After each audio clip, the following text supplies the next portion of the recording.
I, in recent, have decided to do something that I've been warned against. Something that is suggested not to do. But I did it. No.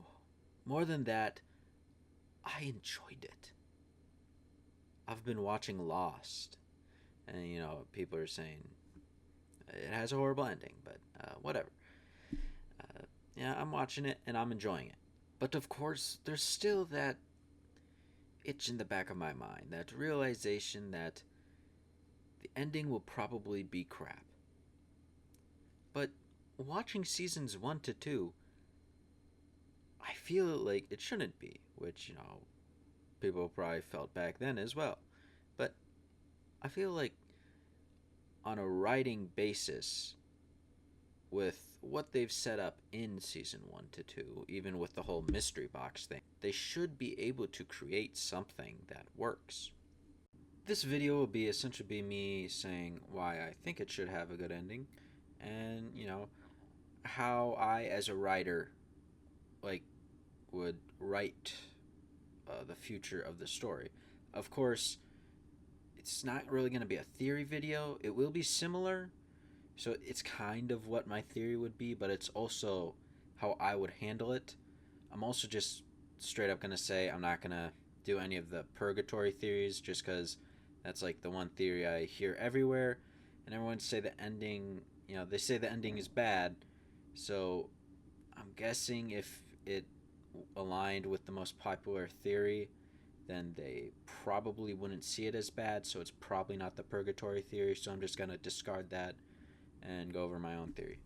Alright, reason number one for why I think that it should have a good ending. It's enjoyable. Come on. People enjoy your series. You, as a writer, should try to make the ending good. Uh, Number two is it has 6 seasons, and I know there's the whole mystery box thing, so they probably didn't have a lot of it planned, or so that is probably a big thing. But that's just it. Even if you don't have it planned out from the start, you should still be able to write something more. Like, what was it?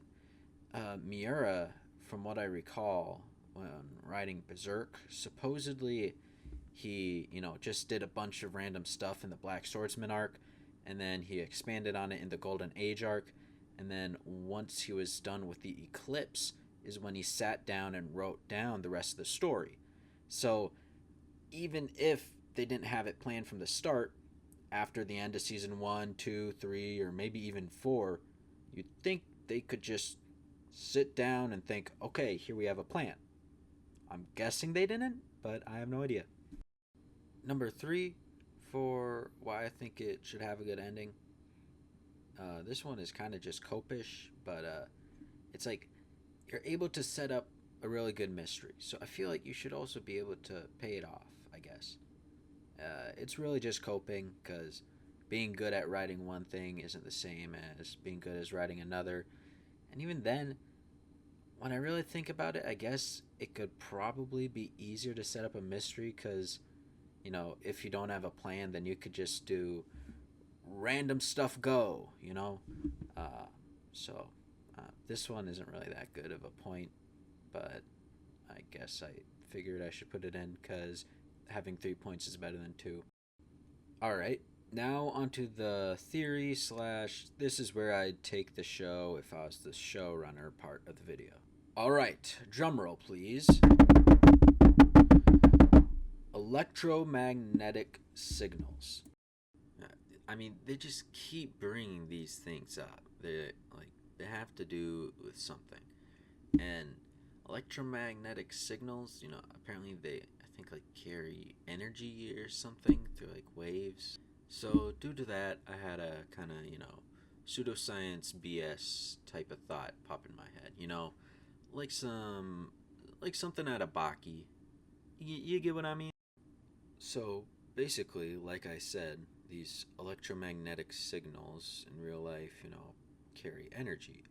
So in this show, they would probably do that. And there's like these miracles that happen, like John Locke's back healing, for example. And there also appears to be like symbols from different religions, such as those Egyptian symbols. What they actually mean, I have no idea. But then there's also the Dharma Initiative.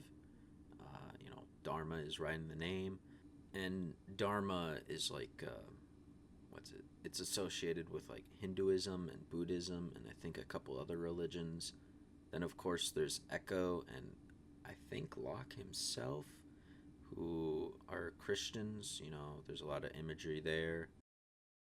And so I think that all these seemingly, different religions in like one place and with this miraculous healing and these electromagnetic signals that carry energy, I think this means that like, or, well, it could mean, if you decided to write it that way, that like the island is based off of belief, and if you believe something, then that could come true on the island. Now, I've only watched seasons 1 and 2 and a bit of 3, so maybe this is actually correct. This is what happens, and people absolutely hated it. But at least to me, I think that it would be satisfactory. Of course, without watching the rest of season 3 and then the rest of the show, I can't know for sure, but I think this would be decent. It could explain some of it, but even then, there's like some of it that I feel like is kind of jumping the shark. Like Desmond, seeing the future, maybe a little bit. I guess there's some stuff that I feel like is just getting increasingly and increasingly harder to explain because it's they apparently just went into it without a plan. I keep saying that, but technically I'm not entirely sure. But that's what I heard, is that they didn't. So, alright, I just searched it up, and apparently they did have a loose plan, but that's just it. It's a loose plan, so they probably didn't have all this mapped out. So, still. And in that case, I guess that means that I'm kind of wrong, because they would have had an ending planned out. I guess it just wasn't good, or maybe because they just kept adding in new things, it like I don't know, like didn't seem that good because of it. Like they weren't able to explain everything with the original ending because they added in new things. I'm not entirely sure. It may have also been something where like they did have stuff planned, but as the series evolved, maybe like the ending just didn't work anymore. So even though they had planned it from the beginning, it just seemed weird because of all the new stuff they added, which is something you should be open to. If you change the story a lot, you should be open to changing the ending. Like I myself am writing a comic, Revenge on the Six-Toed Man, and in it I've changed the ending multiple times. I've not gone there, of course, but I've changed it to what I think would be better. Of course, I'm not a professional writer, so I'm not gonna compare myself fully to them, but I do think that that's something that, if that is the case, changing the ending is something you can do. Like I think that's what happened with the show How I Met Your Mother. I haven't actually watched it, but supposedly they had like an ending planned from the beginning and didn't change it, even though the story changed, and so it's just bad.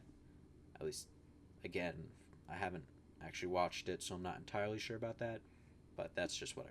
So yeah, that's about it for what I have for this video. The electromagnetic signals could possibly like carry energy, and people's belief uses that energy to create things.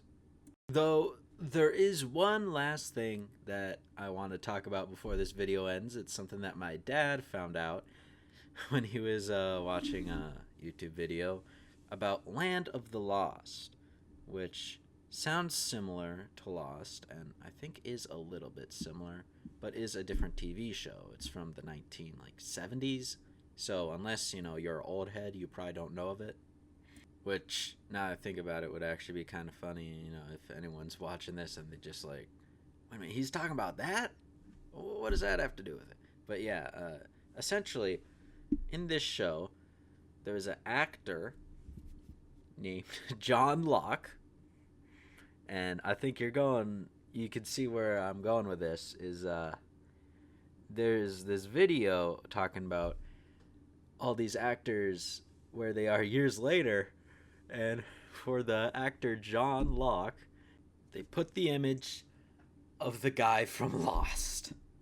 And as you can see here, there's the timetable on this video of where you can find it, and it's also the most replayed section of the video, which isn't very surprising. I'll show a bit of it.